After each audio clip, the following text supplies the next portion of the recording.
All right, the Trump transition team heaping praise on retired General James Mattis as a possible pick for Secretary of Defense, for example.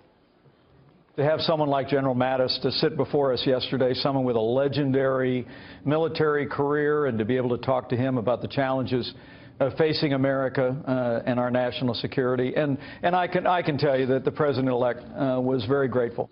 Wow, but how would the President-elect's cabinet contender lead our armed forces? After all, this is less maybe about war fighting, more about budgeting, perhaps. How to help answer that question is former Green Beret commander himself, Lieutenant Colonel Michael Waltz. He was also counterterror advisor to Vice President Cheney, who saw the Bush-Obama administration change up close.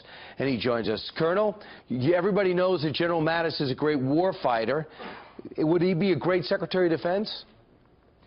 Look, Brian, I think he's a strong pick, beloved by his Marines, known as a warrior scholar across military and national security circles. He's held commands dealing with the Middle East and with NATO. I'd love to see him have a strong deputy that was well-versed in procurement, budgets, Congress, and that whole side of the Defense Department. But I think overall we'd have a leader that knows how to lead our men and women in uniform. He seems very consistent with Donald Trump's views, especially when it comes to Iran and a way forward with ISIS. Is that one of the reasons why I saw a very ebullient Donald Trump with talk about Mad Dog Mattis the other day? Well, he's certainly going to take, I think, a stronger stance against Iran. He knows that people in the Middle East and countries, our enemies and our allies, respect strength. It's widely discussed that he was pushed out a little bit early from his last command from the Obama administration. Why? Because he wanted to take a hard line against what Iran was doing with all of its proxies in the region, and the administration wanted to kind of keep that quiet so that they could prioritize the Iran deal.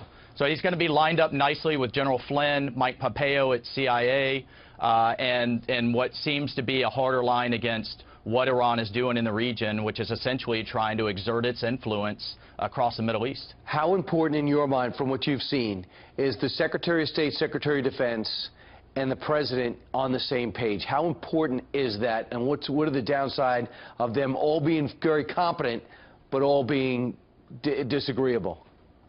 Well, look, I think the President, having seen advice come into the White House, the President needs to receive different and conflicting views. That's actually a good thing for the national security process versus what we've seen under this White House, which is a White House that micromanages the process, and folks are feeding things into kind of a vacuum where it seems like the President and his inner circle have already made up their mind. That's interesting. Would you say Petraeus is also a good pick? I'd say he's a fantastic pick. Look, either way, I think the Defense Department is in good hands. Our soldiers and sailors and airmen are going to receive a great dose of leadership, and you're going to get strong views fed into the national security process at the White House, which is exactly what the Defense Secretary should do. So we're going to see if Petraeus comes in this week. We believe he is. Lieutenant Colonel Michael Waltz, thanks so much for your insight. Appreciate it.